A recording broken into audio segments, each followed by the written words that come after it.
Hey, it's Drew Neiser with another Tuesday tip. We spent 15 minutes talking about PR and PR agencies, but then we spent about 40 minutes talking about branding, budgeting for brand, and rebranding. And so we got a lot of variation and tips in the world of branding. Now we're going to start with Narine Galstian, who is from SADA, who rebranded. So Narine, what's your one tip for rebranding? Make sure to always include your employees and your customers in the process. Really try to understand how you want to be represented both internally and externally. And it helps to do some focus groups, both with employees and some of your top customers, to get that feedback of what do I want my brand to stand for? You know, I'm a believer. I write about that in my book. Employees are everything, because if they don't buy into the brand, no one else will. Okay, Michael Callahan from Acronis. Michael, what's your tip? The tip is always measure first, right? Sort of like measure twice, cut once, or whatever that phrase is when you're building something, but measure it first in branding. Get that baseline before you start doing the work, before you start investing the time or the people or the money. Get the measurement first so you can always see how it's working. And a lot of people forget that. And it is so important because you need that baseline. Okay, Misty Walsh from Centric Consulting. Misty, what's your tip? Feedback is important, both from your team, your employees, and certainly your clients before going into it. Sometimes you can be surprised by what they have to say, and being able to have data to be able to back up what you do is always so important. And I love that comment, because there are, and I talk about this in the book, that every once in a while, you'll think you, the CMO, you have the answer. You've got it. You've nailed it. When it turns out that even if you did, you can't sell it. So you better get the feedback, because the process matters. If the foundation isn't there, you won't sell it in. Okay, Dan Lowden from HUMAN rebranded. What's your tip, Dan?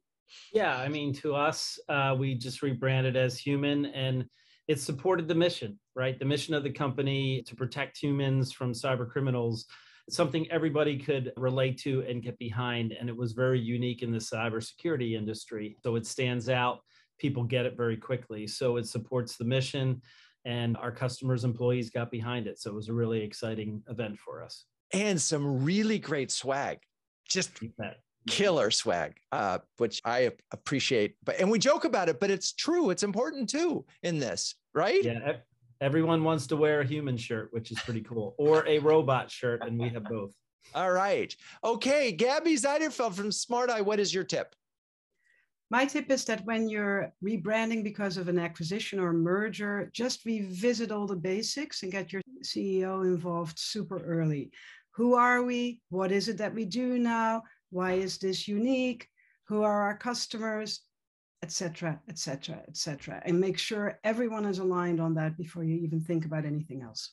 Exactly. Got to have executive buy-in. If you don't, this thing is just going to die on the vine. It's not going to get out there, because if the executive doesn't believe in the reason for doing it and the process, they're going to undermine it all the way, which is really painful. I hate it when that happens. Okay, James Stanton from Empyrean, what is your tip?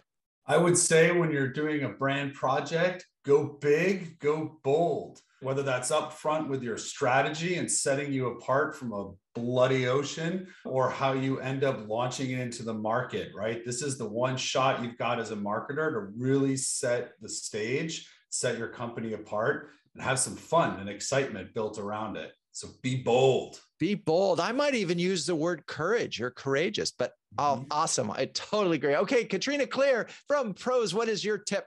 These have all been fantastic. I'm personally a bit of a data wonk at heart, so I love the research some more part of this. I would say usually you're doing a rebrand to help drive a whole bunch more growth and or loyalty. So make sure while you include your current customers, absolutely you want to keep them, but include research of where you want to grow next. So where do you not have a lot of customers today that you're looking to grow to, so you get the infusion of both your current base and where you want to grow. We're going to where the hockey puck is going to be, not where it is. I love that. Thank you for sharing that. All right. Well, if you're a B2B CMO who can share, care, and dare with the best of them, please visit CMOHuddles.com and you can be part of conversations like this. I'm Drew Neiser. That's your Tuesday tip. Peace out.